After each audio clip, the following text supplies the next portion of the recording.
Welcome, everybody. This is Brian Manier here with Keystone Financial Group. We appreciate you attending our quarterly webinar. And we have Dirk Winkler with Winkler Legal Services. Going to talk about a subject that is one of those things that's not the most fun to talk about, but it's certainly very necessary as it pertains to overall planning. And we're going to be talking about estate planning today. Dirk, welcome. Thank you so much for joining us today.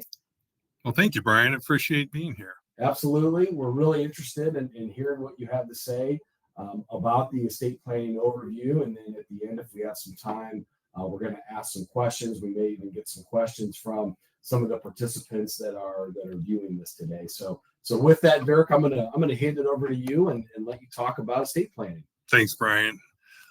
Good afternoon, everyone. I'm glad you're attending this estate planning overview. My name is Dirk Winkler. I've been in practice since 1997. I have my own law firm, as Brian said, Winkler Legal Services, and my primary focus of my law firm is estate planning and Medicaid planning for long-term care. And my offices are located at 490 City Park Avenue, and that's Columbus, 614-461-5708. All right. I know estate planning can be sometimes disinteresting to individuals, so I'll start off with a little cartoon here. Even though it's very important, the turkey obviously had probably greater concerns when he was consulting with his attorney just before Thanksgiving. But estate planning, I don't know if it's going to be that fun, but estate planning is very, very important.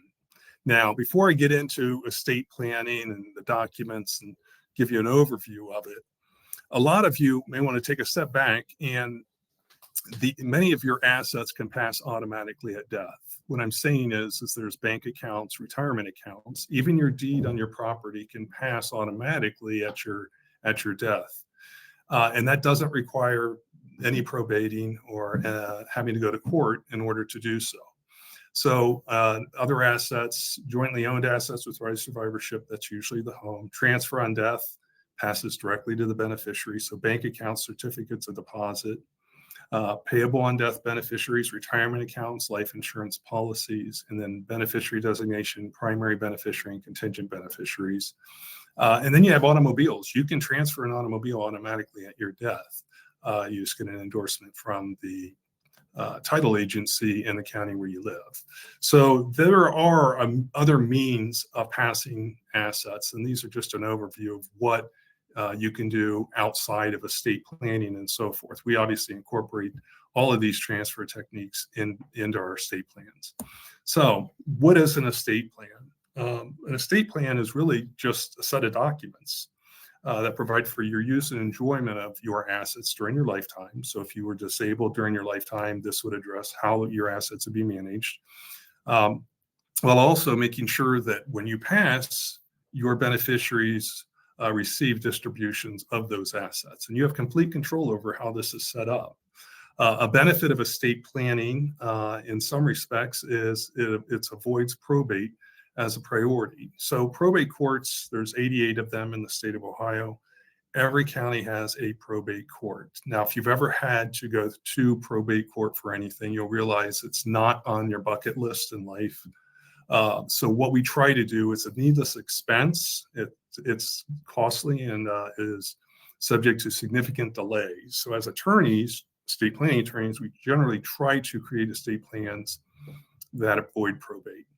Estate taxes is no longer a primary driver for estate plans for those of you who are married that have less than 27 million, or if you're single, less than 13.7 million. So most of the estate planning that we're doing now is for efficiency and for to make sure that your wishes are carried out in your estate plan. So what does an estate plan include? Well, there's really 5 common documents. Your last will and testament, which every estate plan usually has all of these documents in it. And then there's what we call living will declaration. Living will declaration is your final decision on how you want to leave when you pass. Then there's healthcare power of attorney. This is obviously designating a third party, a loved one or a spouse, to act on your behalf regarding healthcare decisions. Then there's general durable power of attorney. That's for financial affairs. Again, you're designating a loved one or a spouse to act on your behalf if you're unable to do so. So with the healthcare power of attorney and the general durable power of attorney, it is only effective if you are unable to make those decisions. These are very important documents because most of us probably on this call, you have a greater chance of being disabled either permanently or temporarily tomorrow as opposed to passing. So these documents, healthcare power of attorney and the general durable power of attorney, fill in the gaps to allow your loved ones to take care of you. And then there's trust. Now, a trust is optional. They're not required in estate planning, and some clients, it's not necessary. But trust are a wonderful way to manage your assets and ensure that distribution of those assets to your loved ones is accomplished at your death. Last will and testament. All right, it's basically a contract between you and the beneficiaries, and you designate to whom you want to receive your property at the time of death. That's really it. Now, there's a lot of Latin language in it, and it looks complicated and so forth, but that's really what the last will does, is it's a contract between you and your beneficiaries that you leave behind.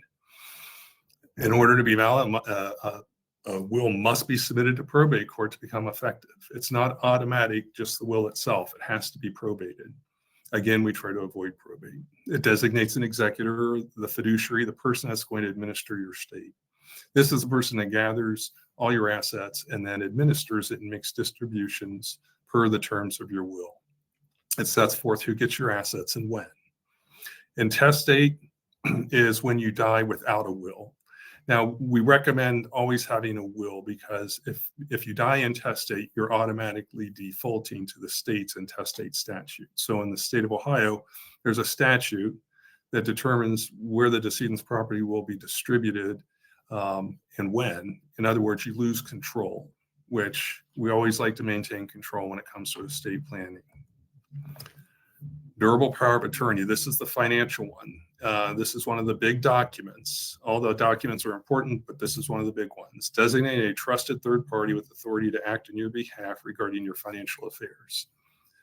So the power of attorney can be in effect immediately. Once you sign it, the third party is already authorized to do things on your behalf, or only upon a future event or incapacity. So we call that springing powers of attorney. We usually recommend that powers of attorney take effect immediately, simply because third parties are relying on this document, such as insurance companies and banks and so forth, and they like to have clear language empowering your agent with authority to do what they need to do.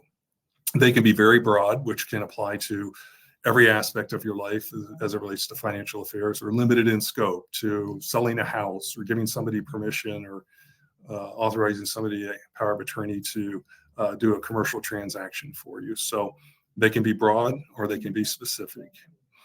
Every power of attorney, durable power of attorney, terminates upon the grantor's death, the principle of the power of attorney, or it can be revoked by grantor also. It's very important to designate a financial power of attorney. Again, I sort of reiterating that this and the healthcare power of attorney are indispensable when it comes to estate planning. Without those documents, your loved ones are going to have to go to probate court to get a guardianship. And that makes lawyers more money, but it's a costly delay. And most lawyers would say you need to have a will at least, or you need to have a power of attorney to address those issues. Healthcare power of attorney, again, it's a third party making healthcare decisions when you are no longer able to do so yourself. There are specific provisions such as withholding hydration and nutrition can be added. Now, the healthcare agent generally has authority as granted under the healthcare power of attorney.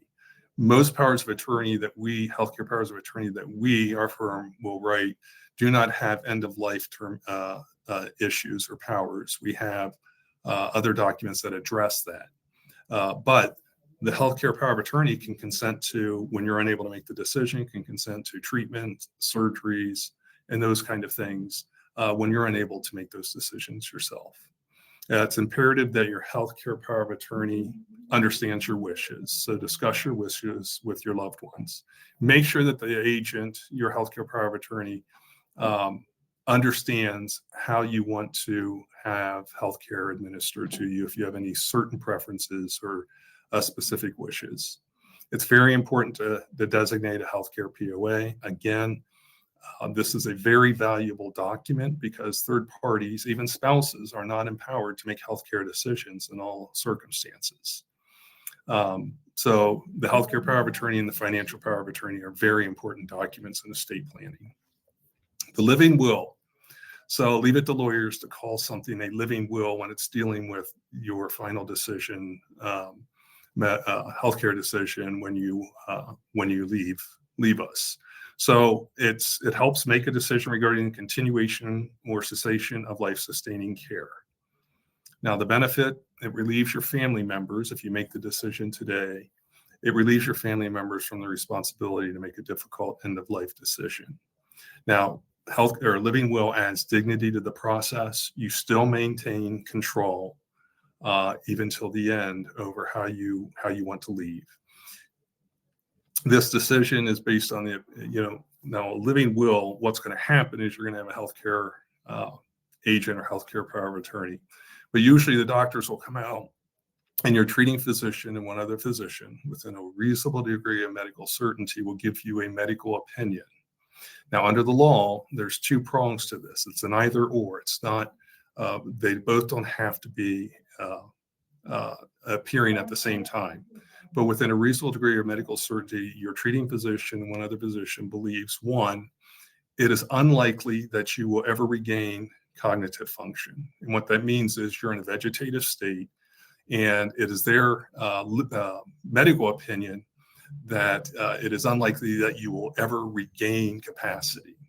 So that means making decisions and so forth. Or it is highly unlikely that your body will ever regain autonomy, which means you're hooked up to life support, you're in a hospital bed, and that's pretty much your future. So then the doctors basically are giving you this opinion.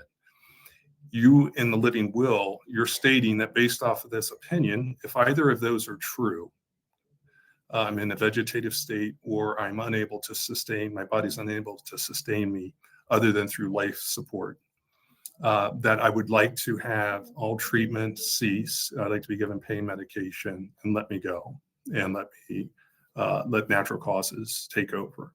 This is a very important document. I don't know if some of you remember the Shivo case down in Florida, but this is exactly the issue where the wife had a medical situation where she went into a coma. And the husband, after 3 months, and based off of the physician's recommendations, said, I think it's time to withdraw life support. The wife's family intervened, they got an injunction, and finally a court stated that the husband had, will control in this circumstance. But that case, it was national attention for a week or two, really just highlights the importance of having a living will. Addressing even that issue helps relieve your family of those obligations. Now, the last document that I had as optional is trust.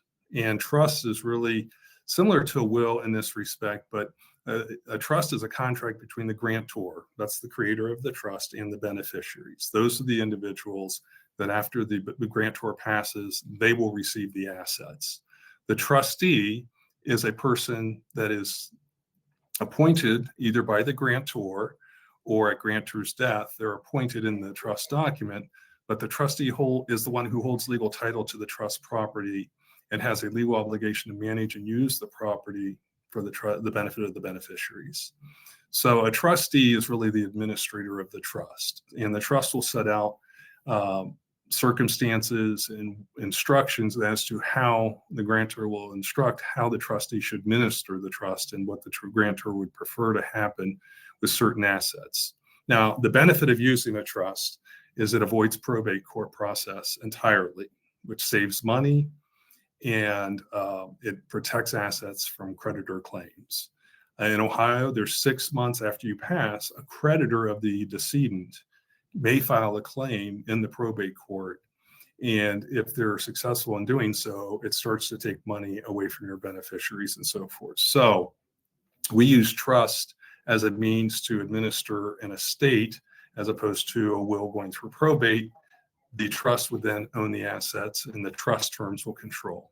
A trust avoids probate process altogether and is private. So you may have a nosy Nancy down the street and she knows everything that's going on with everyone. She can look up, the probate records are public, and she can look through and the public can see everything going on, especially if it becomes contested. Most families just want to keep this as a private matter. Trust administration is streamlined and less time consuming. So in essence, the trust owns assets during the grantor's lifetime or receives assets after the grantor dies. But the trustee is responsible for going out and gathering all of the trust assets.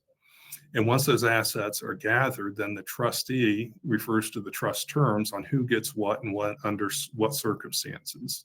So if you have minor grandchildren or minor children, and you want them to receive something, the terms of the trust would tell the trustee how the minor child will receive their benefits and in which way. Trust administration saves money as compared to probate. I used to do a lot of probate work. I would say most of our estates are anywhere from $3,000 to $8,000. But it's been as high as $60,000 in attorney fees for complicated probate cases. There we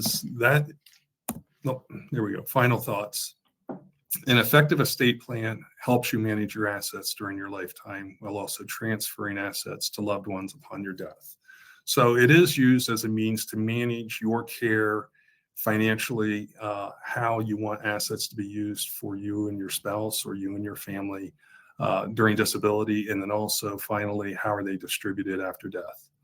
An effective estate plan enables you to control the legacy you leave your loved ones. So what we say as far as legacy, we're talking about how do you want to be remembered?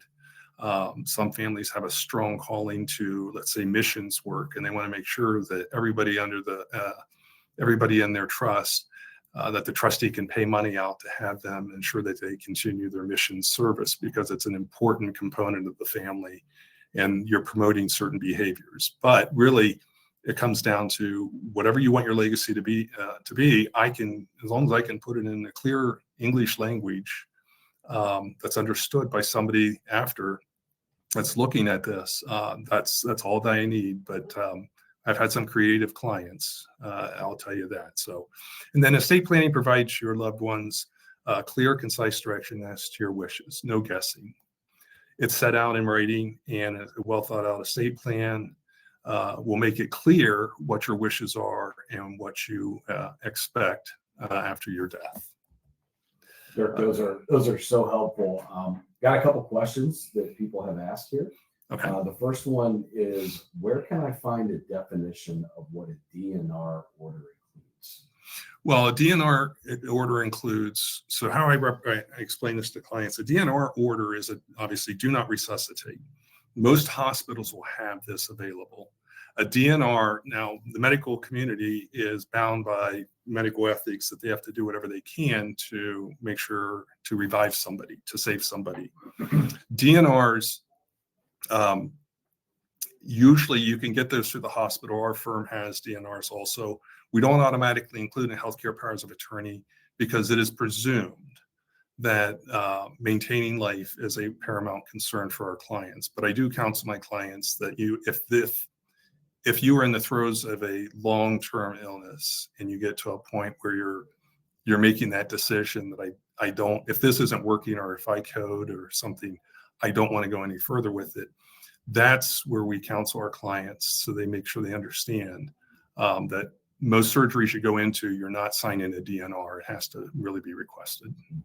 Okay. So what if somebody has a trust? Do they still need a will, or is the will part of that? You always have a will. So usually a trust, when we create it and you sign it and it becomes effective, we'll transfer assets. Some assets like real estate will transfer into the trust. And we may transfer other assets into the trust. But other than the real estate, most of the assets that pour into the trust is at death through beneficiary designation and so forth. But when you when you get the trust, you still need a will because you may win the lottery the day before you pass. And it's not placed in the trust. It doesn't, we went through the beneficiary designations at the beginning. There's no way of getting that very valuable lottery ticket into your estate or into your trust. So we always have a will. There may be something, Brian, that gets through the cracks, like a new car that doesn't have a TOD on it. It's got to be probated. So that would be something if that situation would occur. That's the lottery is the only thing that really everybody's, oh, okay, now I understand. Right. Yes. Okay. What about assets contained in the trust? Do they count when applying for Medicaid for nursing home care? And that's something that people talk about all the time. How do I protect the assets? And explain a little bit how that works. Well, in the trust, it's an irrevocable trust is what it is. And we call it an asset protection trust. It's very strict, and it's very protective of the assets from lawsuits and other things. But when it comes to Medicaid planning, we sit down with clients and we review their assets. And if we're able to transfer that asset to the trust, the irrevocable trust, it does start a 5-year clock. So whenever you hear, let me put it in an irrevocable trust, it needs to be there for 5 years. But the trust planning for that, Brian, is very complicated. But yes, when you put the asset in there, we're doing that for the 5-year look back period. That's what we're trying to do. So once you hit that 5 years, it's no longer counted. Yes. Medicaid. IRAs and Roth IRAs cannot be put inside of an irrevocable trust. Correct. You cannot, by federal law, spouses cannot gift their IRAs to each other during their lifetime. Okay. It's at death when you can transfer it. And likewise, you can't transfer retirement assets. When I say qualified assets that have not been taxed yet, you can't transfer those to an irrevocable trust. Okay. The question that we get a lot of time within our firm, people will ask us, well, when should I have an estate plan? Is there an age that's appropriate? Is it too early? So help us vet that out a little bit. When should we start to have an estate plan? I would say as soon as you become an adult, and I've had families that we do estate planning for, and they'll get the health care and the durable power of attorney for their children, whether in college, because the parents want to be able to make sure they have the authority to help them now that they're adults. Obviously, marriage is really a big kickoff when you enter into the estate planning. And then also when you have children, especially. Estate planning is very important, especially for the care of the kids. Should something happen to both spouses, who are the guardians? How are we going to make all this work? So I would say, any age over 18, but those are maybe two of the milestones. And then really when you get ready to retire, we usually counsel clients, probably age 60 and on, because they're approaching retirement and they realize that their earning years are sort of going to be dissipating, and they're going to be more in a fixed income. And that's where the elder care and long-term care planning that we do to protect assets comes into play. A lot of times people think it's just about assets, but it's not. It's about taking care of like you said earlier, if something happens when you're in a hospital or you're unable to function, having that estate plan so somebody can step in and take care of those things, in addition to any assets that you would have. Right. So the powers of attorney, and that's the reason I was reiterating that, is here's the usual scenario. I'll get a call from a family member, and one of their parents had a health emergency, a stroke or something, and and they're probably not going to be returning home from what the doctors are saying, so they're going to need some type of care. First question I ask is, does the person have a power of attorney for financial affairs and also healthcare? But the issue is that a lot of individuals don't really have the power of attorney document signed. And if you become incapacitated, you're unable to consent to it. And that forces then the family to go to probate court to get a guardianship open so they can manage the person's affairs. And then the healthcare decision making. But this is probably one of the biggest issues for me as an elder law attorney in this respect. There are in the state of Ohio, there's a recognized power of attorney. and that power of attorney is valid in the state of Ohio. As elder law attorneys, we use powers of attorney that have much more beefed up powers, such as gifting and estate planning using irrevocable trusts.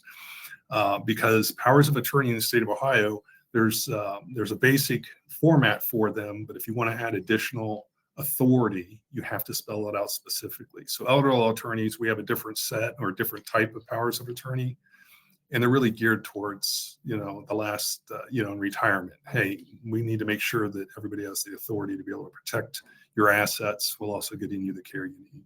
Yeah, this is kind of hitting home for me, because those of you that are working with me know that I have two children that are both in college, one 21, one that's 19.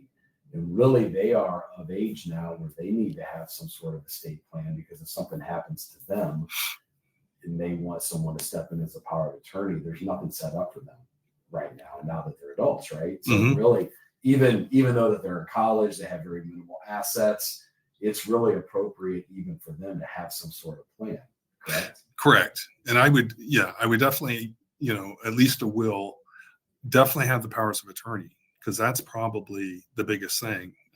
That's the biggest exposure they have. Yeah, a lot of people just don't think about it. I know. Nobody wakes up and says, I want to have a power of attorney. That's right. I know I'm going to need it tomorrow, right, at this point. And really, from this discussion, it sounds like you're going to need to make changes to that estate plan multiple times over the course of your adult life. Correct. So we may have a married couple. The married couple has children. That changes. That's a change. We have to figure out guardians. We got to figure out how the kids are going to be cared for.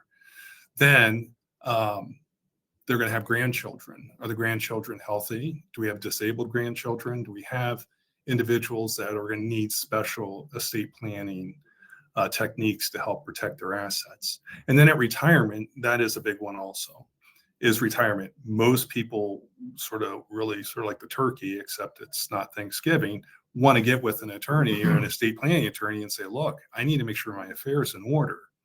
And an elder law attorney, we will provide you with the financial power of attorney that's much more, like I said, robust, and will provide you the authority, especially in the latter part of your life. So we know estate planning is not just for those with lots of money. It's really for anybody. In fact, it's more important for those of us who are probably in the middle. We're not rich. Okay. So it's more important. New question someone just asked, is there anything that should definitely not be put into a trust? Qualified assets, you won't be able to do it anyway. You can't do it anyway.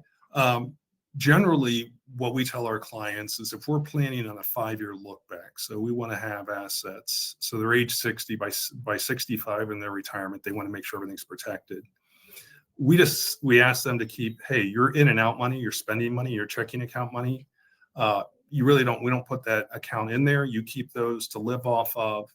And then also, if you have any other cash that's available that you already have it earmarked for buying a boat or something, don't really put any of that in there, because when you put assets in an irrevocable trust, I call it a park and sit trust. It sits there, and its primary purpose is to be there for 5 years. And then if there is a long-term care event, those assets that have been held in the irrevocable trust for the 5 years preceding your application to Medicaid are disregarded. They don't even have to be disclosed. You talked about this a little bit earlier, but if you had to say what are the most important documents in the estate plan, what would you say those are? I would say the financial and healthcare power of attorney, they're number one. Okay. I would say also that if you are heading into retirement, and you at least look at irrevocable trust planning, there's a lot more to it than obviously putting an asset in there, but that's one way to shelter and secure assets. And then, you still, the powers of attorney are the most important. You can always have a will, and we always have a will in estate planning, but there is a statute that steps in case there isn't. Okay, great. We get this question on occasion. Can I leave money to my grandkids?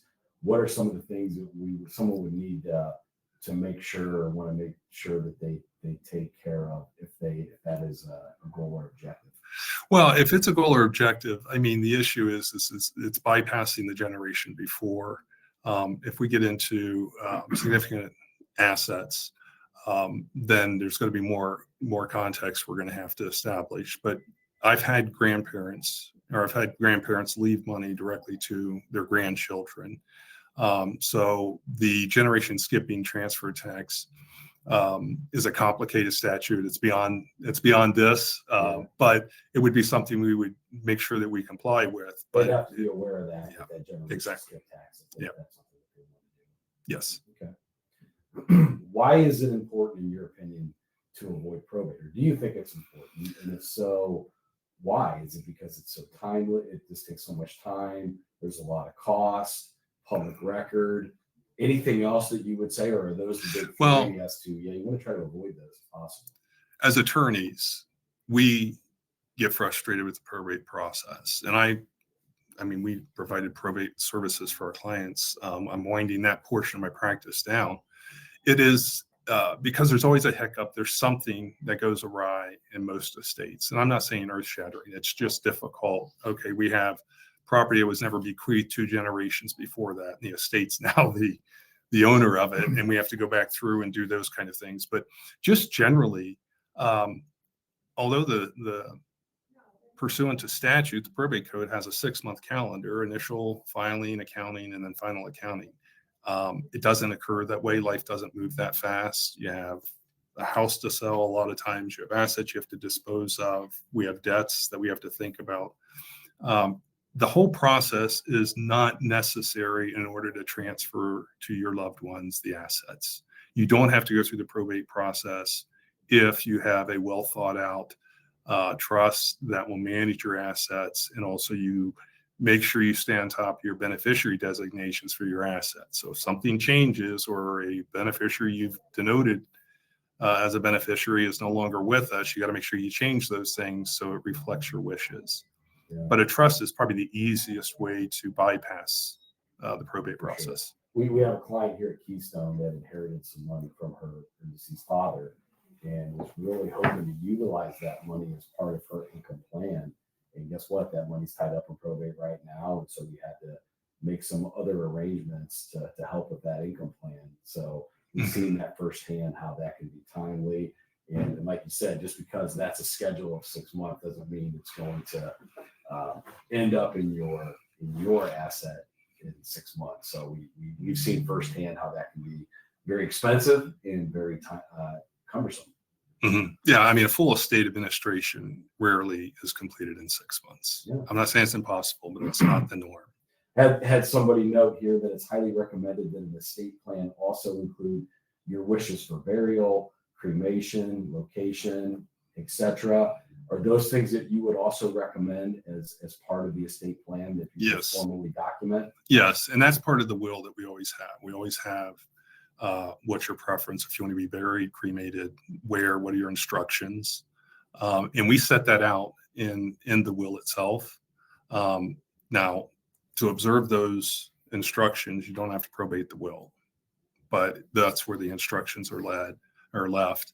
But no, those are very important things to discuss and talk about. A lot of times clients, they just don't quite know. And we then put in there, we will let our burial and funeral wishes known to our family.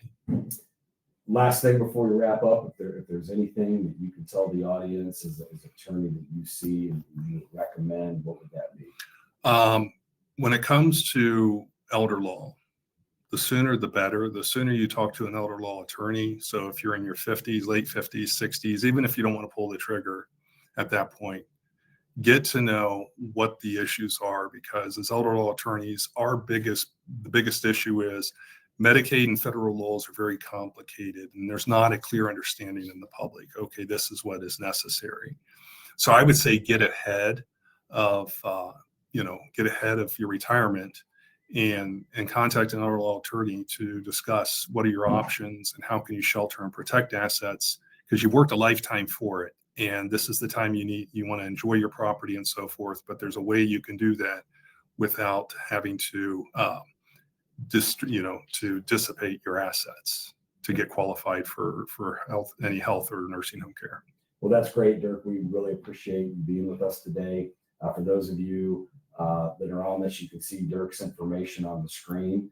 Feel free to take that information down, reach out to their offices. He would be happy to schedule some time and talk to you and get a plan together about what works well for you. You can also contact our offices, and if you want Dirk's information, we can give that to you so that we can get you in touch. You can get a estate plan started.